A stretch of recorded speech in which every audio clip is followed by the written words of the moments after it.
Back in January of this year, the YouTube user known as VenomFangX released a video entitled 9 Reasons Why It's Time for Thunderfoot to Quit. In it, he made the astonishing claim that the Big Bang Theory had been predicted by its description in the Old Testament of his Bible, and not particularly surprisingly, shortly afterwards Thunderfoot was courteous enough to take the time to tear up his claims and stuff them roughly back up his arse in the 35th installment of his Why Do People Laugh at Creationists series.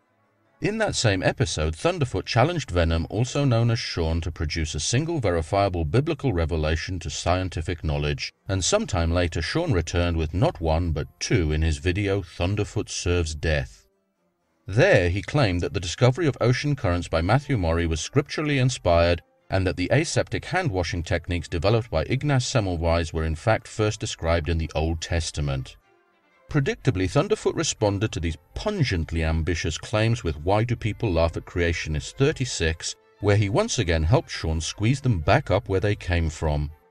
It was at this point that I decided to put my oar in and produced Holy Hallucinations 19 in order to help mop up the puddles of intellectual vomit and to make a few points of my own.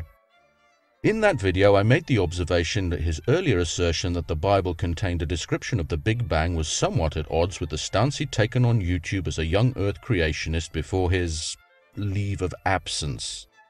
Let's take a moment to refresh our memories with regards to exactly what I said. Also, I was under the impression that you believed that your world was created in 7 days, so I was surprised to see you taking credit for your book predicting an event that happened almost 14 billion years ago. I was unaware that you'd retracted your previous young Earth stance, and if you haven't, then how do you explain this?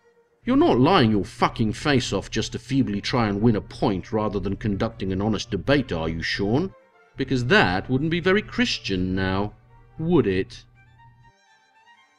Of course, Sean didn't accept my video response, let alone address any of the points I made or this particularly pertinent question.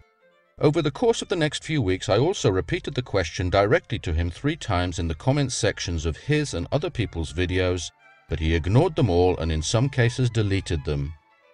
I'd pretty much given up on getting an answer until I was lucky enough to spend a little time listening to an interview with Sean on the Tuesday afternoon podcast of May 24th of this year.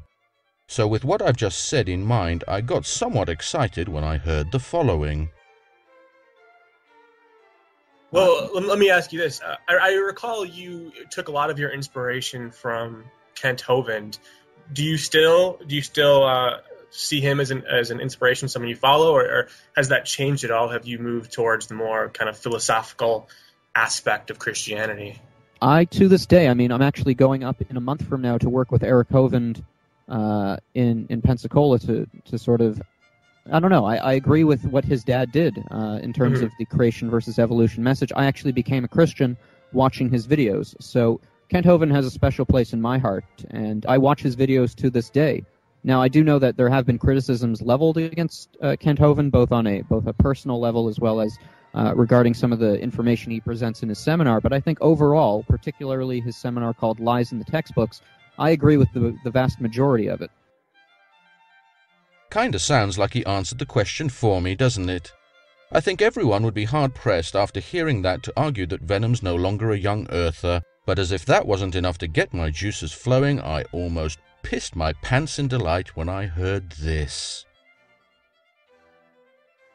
So you would still consider yourself a young Earth creationist? Absolutely, yes. So there it is. Question answered, albeit indirectly.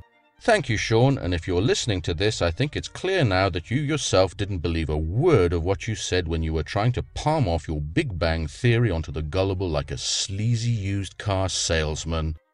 Of course, this leads to a number of new, albeit related questions that I'd like to pose, and I hope that you'll at least consider them this time, especially in the light of what's left of your rapidly shrinking credibility. Does defending your primitive fairy tales really justify dragging common decency and honesty through the mud, Sean? And what do you think this kind of behavior says about the very beliefs you're purporting to defend?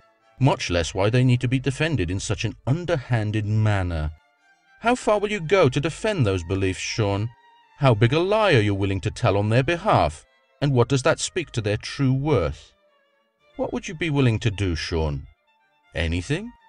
Everything? These questions deserve an answer, Sean, because you've proven your dishonesty with your own words, and if you want to salvage any semblance of respect outside your own self-affirming circle of fans, you really should consider addressing them. Because I, for one, am left seriously asking myself why anyone, anywhere should believe a word of what you say about anything.